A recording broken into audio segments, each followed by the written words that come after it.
A liberdade é um dom ou uma maldição?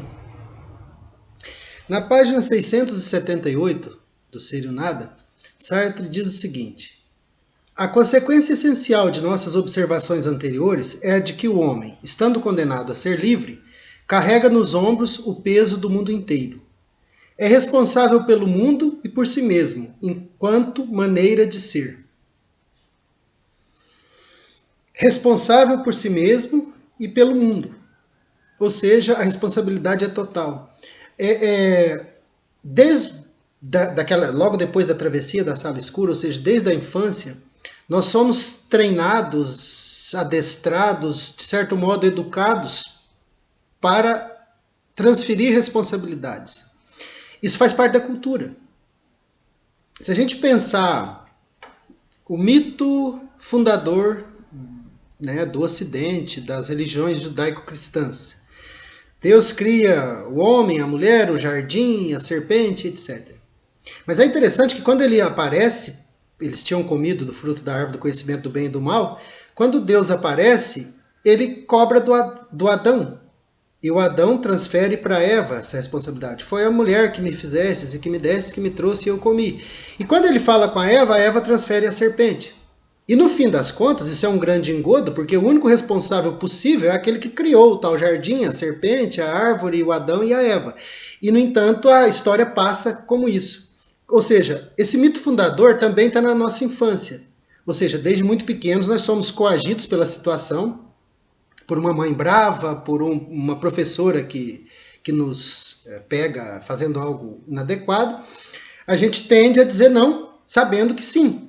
E isso é a maneira mais adequada, ou a mais comum, de se livrar dessa responsabilidade pelo seu ser e pelo mundo.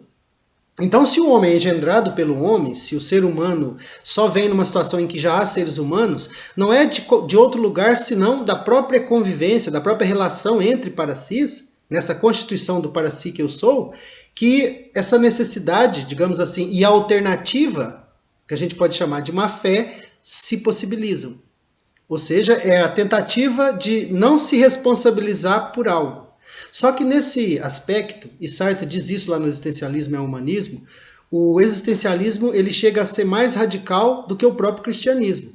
Considerem o cristianismo, sempre há a possibilidade, no último instante, como acontece com Dimas, que segundo as histórias dos evangelhos foi crucificado junto com Jesus e pediu perdão, e foi perdoado, e Jesus disse a ele, hoje mesmo estarás comigo no paraíso. Quer dizer, ele entrou no paraíso antes da própria mãe de Jesus, né? Considerando a linha temporal. Então, ainda há uma possibilidade. No caso sartriano, não.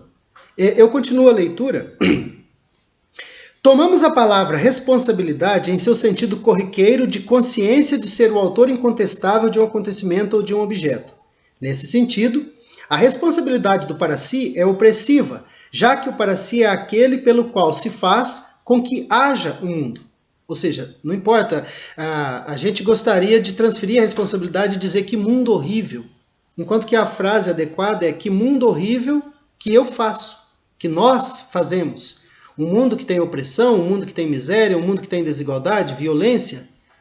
É um mundo lá. Não, eu faço esse mundo, nesse sentido. A assunção de que, ou bem, todos os homens são livres, como diria o Hegel, ou nenhum homem jamais o será. Não há a possibilidade da liberdade individual ou da pessoa desfrutar de seu ser livre sem que isso envolva todos os demais para-si. Então, essa relação de opressão, ela também será a responsabilidade dessa liberdade.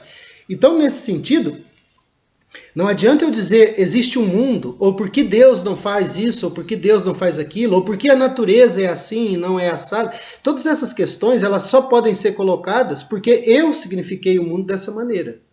Eu constituí essa estrutura de ser. Eu estabeleci esse outro, com letra maiúscula, essas instituições às quais nós nos submetemos, e é dessa maneira, igreja, Estado, e é dessa maneira que eu ensino aos filhos.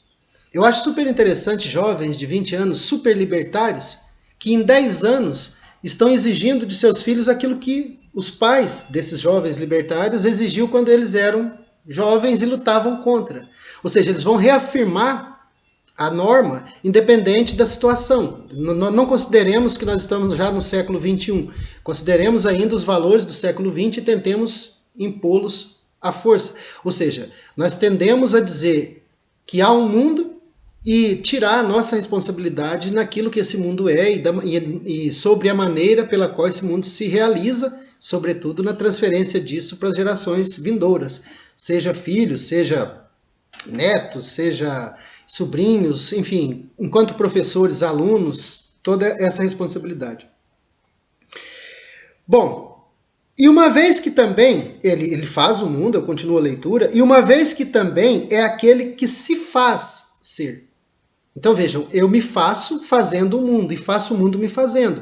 Aquela estrutura do para si, que sempre se joga negativamente ao em si e é devolvido a si mesmo, que está lá no momento ontológico, quando a gente passa para esse ambiente da existência, funciona do mesmo modo. É por isso que não há essa distinção entre os ambientes ontológico e existencial na filosofia da liberdade. Essa passagem de um ambiente a outro ela é muito natural porque se trata de uma ontologia fenomenológica. Eu não tenho que tomar uma atitude ontológica para lidar ou algum cuidado desse sentido para acessar o ser. É a descrição dos fenômenos que leva à ontologia. Mas o ser para si, ele é responsável que haja um mundo e uma vez que também o para si é aquele que se faz ser, qualquer que seja a situação em que se encontre, com seu coeficiente de adversidade próprio, ainda que insuportável. Chegar a uma sala de tortura é algo que somente acontece numa sequência de escolhas que faz com que esse torturado ou esse torturador estejam ali. Não dá para tirar a responsabilidade. Ah, mas foi porque. Foi porque, e é nessa situação, a pessoa fez tal escolha. Eu continuo. O para si deve assumi-la com a consciência orgulhosa de ser seu próprio autor, pois os piores inconvenientes ou as piores ameaças que prometem atingir minha pessoa só adquirem sentido pelo meu projeto. Eu só posso fracassar num concurso se eu projetar fazer aquele concurso. Se por acaso eu não tenho interesse no concurso, eu não ganho nem perco, porque não faz parte do meu projeto. Então, nesse sentido, eu escolho efetivamente os meus limites, as minhas barreiras, aquilo que eu devo ultrapassar para conquistar o que eu serei no futuro. Então, quando um jovem entra na universidade e se pretende professor de filosofia, ao final de 4 anos, ele vai fazer lá a licenciatura em filosofia, ele pode encontrar-se no futuro, mas quem estabeleceu todas as disciplinas, os professores pelos quais ele tem que passar, a monografia que ele precisa escrever, etc., foi uma escolha dele. Ele poderia simplesmente, eu me recuso a fazer faculdade. E é uma escolha. Ah, mas ela tem consequências, evidente. A remuneração pode ser menor, o sucesso profissional pode ser menor, a satisfação existencial pode ser menor. Mas ainda assim ele não tem essa obrigação desde o processo seletivo para entrar na faculdade até o momento da formatura e de arrumar um emprego, que ainda é parte do projeto. E se submeter a um concurso é isso, é uma escolha livre. Então aquela derrota que pode acontecer, mas foi porque a banca não foi com a minha cara. Não, foi porque você se colocou o projeto de fazer o concurso. E isso se aplica a praticamente todas as situações existenciais. Existem alguns momentos, né, que são as situações limite, em que isso fica um pouco turvo para ser compreendido. Mas efetivamente o que Sartre está dizendo, e isso está lá no Existencialismo e Humanismo de uma maneira mais direta, talvez mais coloquial, o que ele está dizendo é que nós somos responsáveis pelo mundo e pelo nosso ser, em todos os seus detalhes. Ele vai dizer mais. E elas aparecem sobre o fundo de comprometimento que sou. Portanto, é insensato pensar em queixar-se, pois nada alheio determinou aquilo que sentimos. Amar é uma escolha, não é uma afetação. Lembrem-se do esboço de uma teoria das emoções. Nós não somos afetados. Aquilo que vivemos, a nossa situação existencial também é dessa ordem. De fato, eu nasci numa família, meus pais eram isso ou aquilo, e eu posso querer me livrar dessa responsabilidade. Mas efetivamente, tudo que eu faço a partir dali, inclusive repetir os valores mesquinhos que fizeram com que eles não conseguissem sair daquela situação, ou mesmo admitir uma estrutura social e conviver com ela, sem promover uma revolução, que faz com que meus pais tenham sido pobres e eu tenha que aceitar essa pobreza, continua sendo responsabilidade minha. E daquilo que somos. Se eu sou homem, mulher, professor, político, religioso, seja o que for, é sempre uma escolha. Nós somos levados a uma igreja, os católicos são batizados ainda bebês, mas depois eles podem escolher abandonar aquilo.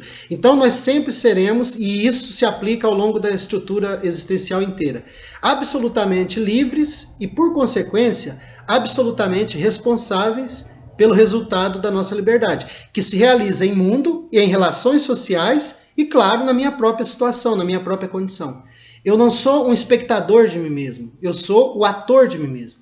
E eu ajo sempre eticamente, ou seja, visando aquilo para todos os homens. Esse, pelo menos, é o princípio, a ponto de eu querer convencer os outros a pensarem como eu mesmo. Então, desse ponto de vista, cada para si faz para si mesmo a melhor escolha. É claro que essa escolha será sempre situada e cada situação vai apontar para um lado, e daí a gente passa para o segundo tema, que é o risco da relatividade no espaço da ética.